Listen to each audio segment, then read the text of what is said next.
মাধ্যমে এবং প্রস্তুতি নিতে নিতে আরো কিছু যদি আমরা দেশীয় সংস্কৃতির চর্চা করতে করতে আমরা রিয়েলিটি নিয়ে আমরা আসবো শিল্পকলা প্রাঙ্গণে এসে এখানে আমাদের একটি সাংস্কৃতিক অনুষ্ঠান হবে।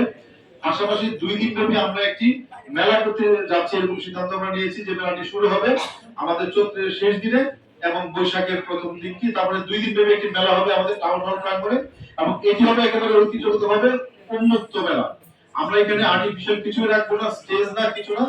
আমরা আহ্বান করবো সবাই আসবে এবং আমাদের ইমরুল সাহেব যে প্রস্তাবটি দিয়েছেন যে আমাদের কুমিল্লার যে ঐতিহ্য যেটি বিশেষ করে আমাদের খাদি পটালি রসমালাই এবং বাসি আমরা অবশ্যই তাদেরকে আনার চেষ্টা করবো এবং ইনশাআল্লাহ তারা থাকবে, তাদেরকে আনাটা আমরা এনশিওর করবো।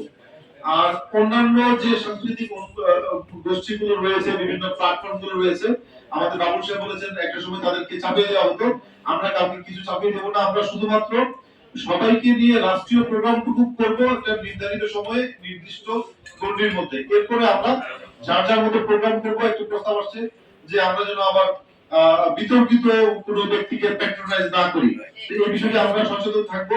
আমাদের পুলিশ বিভাগ সহ গোয়েন্দা সংস্থারা এই বিষয়টি সচেতন থাকবে এবং পাশাপাশি আমরা সবাই সচেতন থাকবো।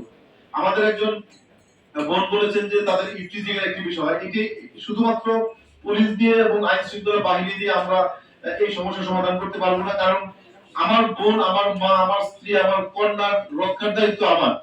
আমরা র্যালিকে যে বোনটিকে আমার সামনে থাকবে তাকে আমি রক্ষা করবো, এই যদি আমাদের স্পিরিটটা না হয়, শুধু পুলিশ দিয়ে আপনি কয়জনকে ধরবেন, কয়জনকে জেলে পড়বেন, এটি সম্ভব না।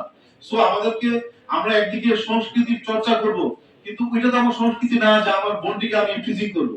সো এটা আমরা পুলিশ তো থাকবে, আমরা অ্যালার্ট থাকবো, আমার ম্যাজিস্ট্রেট থাকবে, পুলিশ থাকবে, পাশাপাশি আমরা সবাই একটু সচেতন থাকবো যে আমার যে বোনটি রাস্তায় আসবে আমাদের সাথে উৎসব উদযাপন করতে, তার নিরাপত্তার জন্য আমরা সকলেই দিই, এনশিওর করি, তাহলে আমাদের এই সমাজটা সুন্দর হবে।